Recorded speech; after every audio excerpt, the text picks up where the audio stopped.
After the early Ottoman ships began appearing across the Aegean Sea, Europe started to worry. Christian kingdoms, Italian merchants, and even pirates suddenly realized the Ottomans were no longer a land-only empire. They were building something bigger, something dangerous. A navy could one day control the entire Mediterranean, and every year their ships became faster, their sailors became smarter, their commanders became braver. No one expected this rise, but it was already too late. The Ottoman navy had awakened and it was hungry for the sea. The empire began sending young men to shipyards, teaching them carpentry, knot tying, sailing, and navigation. They learned how to read the wind, how to move silently at night, and how to repair a broken ship even in the middle of storm.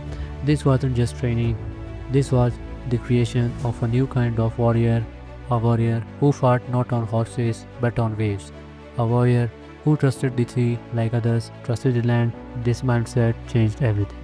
The Ottomans transformed Gallipoli shipyards into a giant naval factory. Every day, the sound of hammers echoed across the water.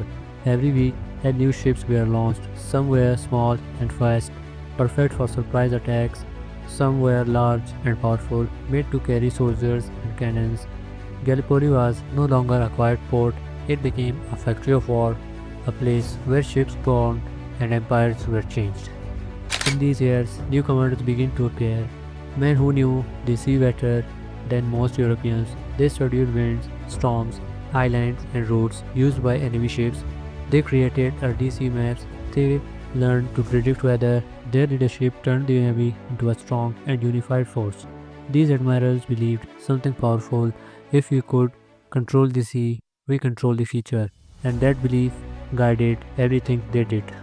The Ottomans slowly pushed deeper into Aegean waters. They attacked pirate bases, they protected merchants, they made treaties, they broke some too.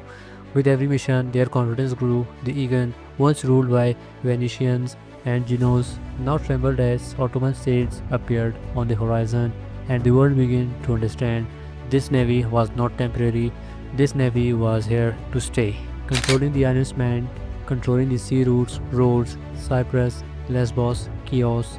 Each island was a key. Whichever empire held these keys would control the Mediterranean. The Ottomans knew this, their admiral knew this, so the plan was simple: take the islands one by one, slowly but surely. This step by step strategy would soon change history.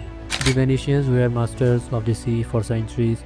Their ships were fast, their sailors were disciplined, their trade routes brought them wealth from everywhere, and now the Ottomans stood in their path. The first clashes between the two powers were small, quick, and test-based. But even these small fights revealed a shocking truth. Ottoman ships were no longer weak. Ottoman sailors was no longer inexperienced, they were ready for war.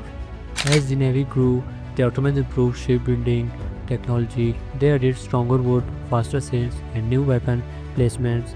But the biggest change was wag cannons. Cannons turned ships into floating fortresses. A single shot could destroy a mast or sink a smaller enemy boat.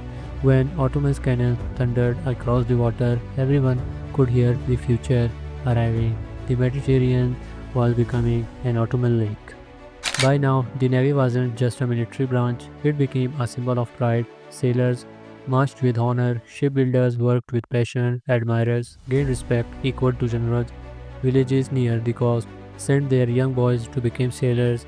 Families prayed not for only soldiers but for navy men who fought storms, darkness, and foreign enemies. Their empire had changed forever. Land power was now joined by sea power. By the late 1400s, the Ottoman navy was strong enough to challenge anyone.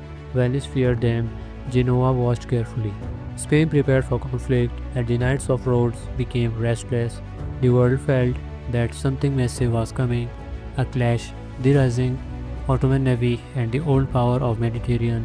Part 2 ends here because the next chapter will show how the Ottomans entered their greatest era at sea, an era that would shake Europe, Africa, and the Middle East.